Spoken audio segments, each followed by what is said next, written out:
कक्षा 7 गणित अध्याय 9 परिमाप और क्षेत्रफल के उदाहरणों में से हम एक अन्य उदाहरण उठा रहे हैं। तो पहला उदाहरण है कि एक किसान खेत के केंद्र पर 7 मीटर त्रिज्या वाली एक फूलों की क्यारी खोदता है। सबसे पहले तो इसके एक चित्र बना लेते हैं दिमाग में।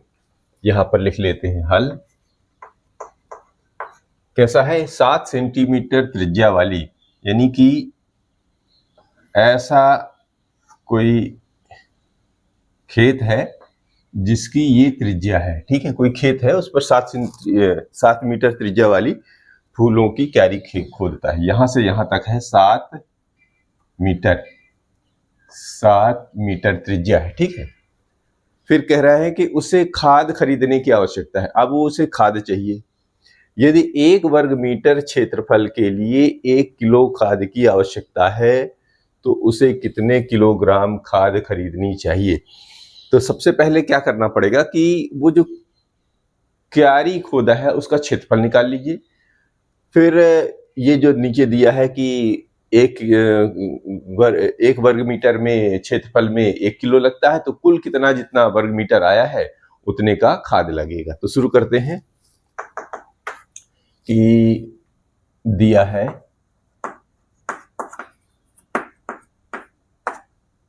त्रिज्या को हमेशा r से दर्शाते हैं। ये है 7 मीटर। ठीक है, और तो पहले तो इसका क्षेत्रफल निकाल लेते हैं। तो क्यारी का, ये क्या खोद रहा है? क्यारी। तो क्यारी का क्षेत्रफल निकाल लेते हैं। क्यारी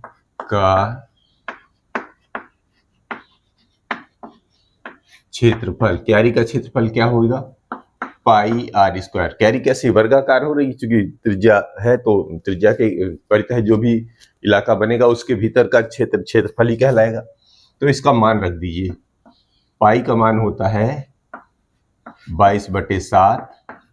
आर स्क्वायर का मतलब हो गया 7 का वर्ग, है ना। आर की जगह लिख देते हैं हम 7, क्योंकि यहाँ पर 7 मीटर ऑलरेडी दिया हुआ है। ठीक, तो इसको हल कर लीजिए। तो 22/7 और ये 7 और ये 7 का वर्ग माने 2 बार 7 का गुणा। तो एक 7 से एक 7 किनारे वाला हटा दीजिए, कोई सा भी। अब इसका गुणा कर दीजिए। तो 7 दूनी 14 और 7 दूनी 14 और 1 15, 154। और ये क्षेत्रफल काहे में आता है? वर्ग मीटर में। तो ये वर्ग मीटर आ गया। ये तो क्यारी का क्षेत्रफल निकल आया। अब आगे चलते हैं कि यदि 1 वर्ग मीटर क्षेत्रफल के लिए 1 किलोग्राम खाद की आवश्यकता है तो अब इतने वर्ग मीटर के लिए कितने किलोग्राम लगेगा? तो बहुत आसान है, तो लिखते हैं 1 किलोग्राम क्षेत्रफल के लिए खाद की लगती है 1 कितने किलोग्राम चाहिए। तो 1 वर्ग मीटर के लिए ऐसा लिखेंगे कि 1 वर्ग मीटर क्षेत्रफल के लिए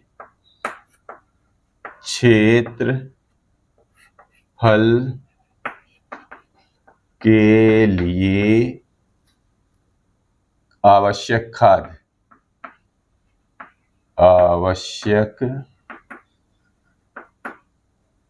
खाद की मात्रा 1 वर्ग मीटर के लिए जो खाद लग रही है वो लग रही है 1 किलो। तो हमारे पास कुल कितने वर्ग मीटर है? 154 वर्ग मीटर। तो 154 में 1 का गुणा कर दो। तो 154 वर्ग मीटर क्षेत्रफल के लिए 154 गुणे 1 kg। ठीक है, इसका मतलब ये हुआ कि 154 kg खाद लगेगी, है ना। तो कितने किलोग्राम खाद के लिए चाहिए? तो उसे 154 किलोग्राम खाद खरीदनी चाहिए। अतः उसे 154 किलोग्राम खाद खरीदनी चाहिए। ये इसका जवाब रहा। एक और उदाहरण लेते हैं।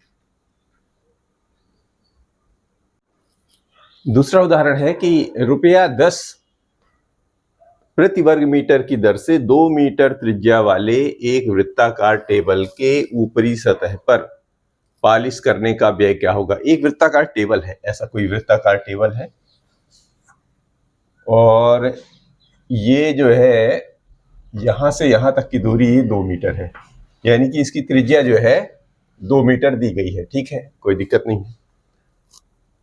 अब इस पर पॉलिश करना है तो सबसे पहले तो ये कुल कितना क्षेत्रफल है ये निकाल लीजिए, तब फिर देखेंगे कि कितना व्यय हो रहा है। तो इसको हल करते हैं कि दिया है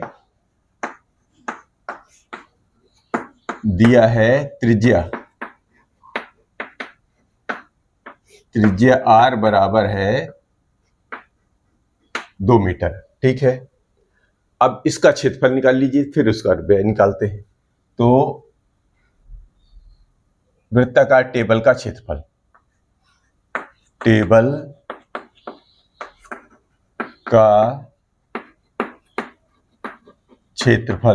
का क्षेत्रफल का ऐसे निकलेगा पाई r स्क्वायर। क्यों? क्योंकि ये वृत्ताकार है। अब जब पाई r स्क्वायर हो गया तो इसको पाई की जगह पाई का मान रख दीजिए और r की जगह r का मान रख दीजिए, 2 का वर्ग। ठीक है, तो ये बन गया 22/7, 2 × 2 यानी 22 दूनी 44 दूनी 88, यानी 88/7 वर्ग मीटर। ये तो निकल आया टेबल का क्षेत्रफल। अब आगे ये कह रहे हैं कि ₹10 प्रति वर्ग मीटर, यानी 1 वर्ग मीटर का खर्चा क्या है, व्यय आ रहा है 10 रुपए। पुनः 1 वर्ग मीटर पॉलिश का व्यय, पॉलिश करना है ना, तो पॉलिश करने का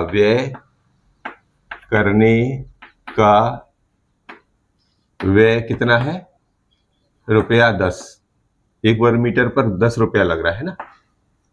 ये तो कुल इतना मीटर है, इस पर कितना लगेगा, तो 88/7 वर्ग मीटर पॉलिश करने का जो व्यय आएगा वो आ जाएगा 10 × 88/7।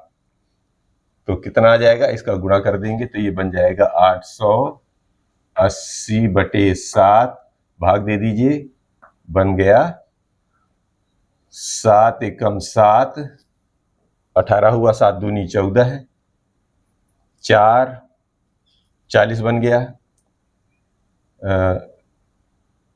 40 7 पना 35, अब बचा 5, तो 7 7 49 और 7 एकम 7, और आगे छोड़ दीजिए, दशमलव के 2 अंक तक ले लेते हैं, लगभग लिख दीजिए क्योंकि अभी आगे बच रहा है। तो ये इतना आ गया। तो पॉलिश करने का व्यय होगा, अतः आ गया ऊपरी सतह पर पॉलिश करने का व्यय, ऊपरी सतह पर पॉलिश करने का व्यय कितना आ गया, 125 रुपये 71 पैसे लगभग, यानी कि लगभग 125 रुपये इतना आ गया। ये आपका जवाब रहा।